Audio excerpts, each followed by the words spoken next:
Hello, it's Jimmy. Today I want to talk a little bit about a concept in sociology and psychology.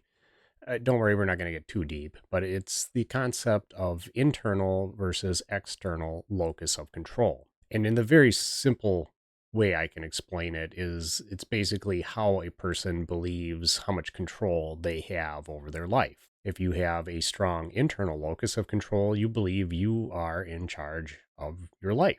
If you have a strong external locus of control, you believe that outside forces are making decisions for you.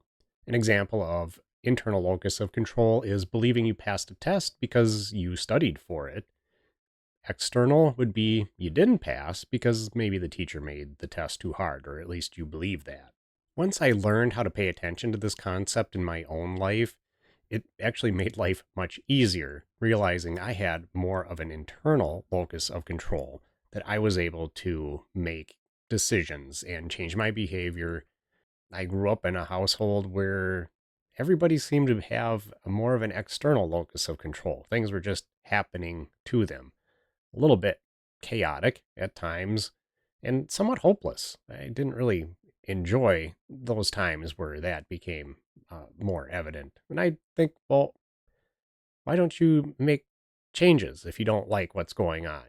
I don't know. I didn't know how to articulate that as a youngster. I didn't learn about this concept until I went to college. And ironically, had I known more about it, I probably wouldn't have gone to college. I would have had a different career path at that time. But as it is, I am here now. And that's fine. I learned about it a little bit later in life, but it's serving me well. Now, before I knew what locus of control was, I just assumed everybody was kind of had an external locus of control, we'll say, for not knowing what the concept was.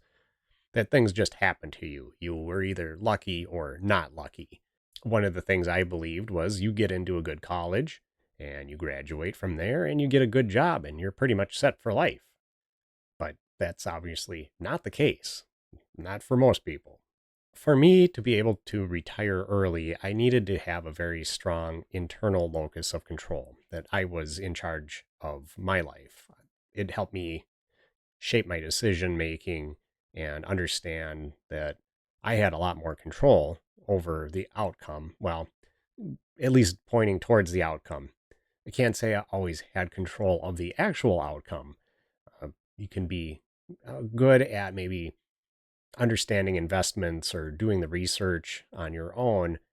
But I mean, ultimately, unless you're the majority shareholder of some stock, you don't have a lot of control over what it does. But at least having an internal locus of control has helped me say, well, I want to have the best outcome. What are the choices that I can make? Where can I do the research to understand which investments are going to be best for me in my situation? Leaving things to random chance and perhaps more of an external locus of control, it can be entertaining, but probably not going to always have the desired results.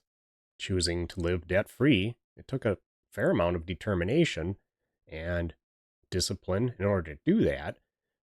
And I think having that internal locus of control or being aware of that and knowing what things I had control of was very important. There's not a lot that I could have just sat around and waited to have happen to me in order for me to get to this point in life.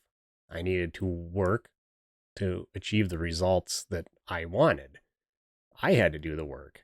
No one else was going to do it for me. And really, if I had come into a large sum of money or had some strange inheritance, I don't think that would have been very good for me if I had an external locus of control on my life. The reading that I've done and studying a little bit anyway on locus of control, it seems that having an external locus of control is very much associated with kind of a negative outlook on life and attitude. And that kind of makes sense. If you just assume that everything is happening to you, you're going to probably have bad things happen to you. But if you take control of your life and take charge of those decisions when they come along, you're probably going to have a little bit sunnier outlook, we'll say. It isn't necessarily that having an external locus of control is going to impact your life negatively. I just see that there's a correlation there. Perhaps just being able to recognize that there is a difference, or sometimes just being cautious, I suppose, maybe a little bit more aware of the external forces in life is a good thing. But just kind of leaving all of your life choices to whatever blows your direction is maybe not the best thing. I don't really know if a person can change their locus of control. I suppose if you have an internal locus, you can decide to change that and maybe become more of an external locus of control person, which would be ironic. I don't know if it works the other way around. I don't know. Maybe it's something like personality trait of being more introvert or extrovert, where that is fairly set for life. I only know for me that once I became aware of the concept, I really tapped into that internal locus of control more. So, in summary, the internal locus of control is having a belief that I'm able to recognize where I have control of things in my life, behavior and choices, and just having the discipline to do these things because I know that what I do will matter in the outcome. It's being more active in the decision making process. An external locus, it's more forces outside that are controlling me in my life, and I have little say in what happens. It's a very passive way of looking at life. And I've decided, I guess, that I'm going to have more of an internal locus of control. But I do need to temper that with not being arrogant about it, that I have absolute control over everything that goes on. I certainly cannot control the behavior of my neighbors. Not that I want to do that all the time. Well, that's all I've got on that little topic of locus of control today. Not a whole lot about personal finances, but I do think it was one of the major contributors to me being able to retire early and live debt free. As always, thanks for watching, and I hope you're having a great day.